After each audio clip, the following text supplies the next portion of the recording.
इथपर्यंत पोहोचू शकत नाही. माझा परिचय सांगतो. माझं नाव आहे निलेश हरिदास दिंडोकर. मी राहणारा शेगावचाच आहे प्रॉपर आणि औष्णिक विद्युत केंद्र पारस येथे कार्यरत आहे. मी या साधनेशी 2017ला जुडलो आहे. माझा इतिहास असा आहे, माझे यापूर्वी 3 अपघात झालेले आहे आणि तेही पण मेजर. माझी एक लिगामेंट सर्जरी झाली आहे, एक कंपाऊंडिंग फ्रॅक्चर झालेला आहे आणि 3 वेळा माझ्या सर्जऱ्या झालेल्या आहेत. ज्या वेळेस माझी लास्ट सर्जरी झाली, मला हॉस्पिटलमधून माझं BP फ्रॅक्चर होत असल्या कारणामुळे 2 वेळा ऑपरेशन थिएटरमधून वापस आणलं आहे.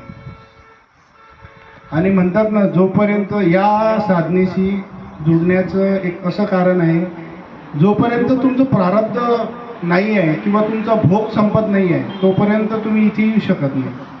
मी 2015मध्येही पैसे भरले, 2016मध्ये सुद्धा पैसे भरले होते किंवा आपल्या शिबिरात जायचं आहे. पण कुठलंही अडचण असताना मी तिथपर्यंत पोहोचू नाही शकले. आखरी तो सुवर्ण वेळ आला 2017मध्ये, जेव्हा माझं मेडिकल चेकअप झालं. डॉक्टर बोलत होते की आत्ता तुमचं BP खूप हाय होत आहे, तुम्ही आत्ताच ॲडमिट होऊन जा, तुम्हाला केव्हाही पॅरालिसिसचा अटॅक येऊ शकते. आणि त्या दिवशी असा भ्रम होता की आपला दिवसभर उपाशी ठेवणार आहे बा, आणि मला 3-4 टाईम चहा प्यायची सवय आहे, मला आपल्याला उपाशी राहायचं आहे. भरपूर असा नाश्ता करून मी शिबिरात गेलो. BP खूप हाय होत होता. मग डॉक्टर साहेबांना म्हटलं मी, व जे काय होईन आता, मी इथपर्यंत आलो, ते माझं प्रारब्ध. इथपर्यंत तर आलो 3 वर्षानंतर. तो दिवस आणि आजचा दिवस, मला कुठल्याही गोळीची आवश्यकता नाही आहे. मला त्रास खूप होते. माझं वेटसुद्धा 108 kg होतं.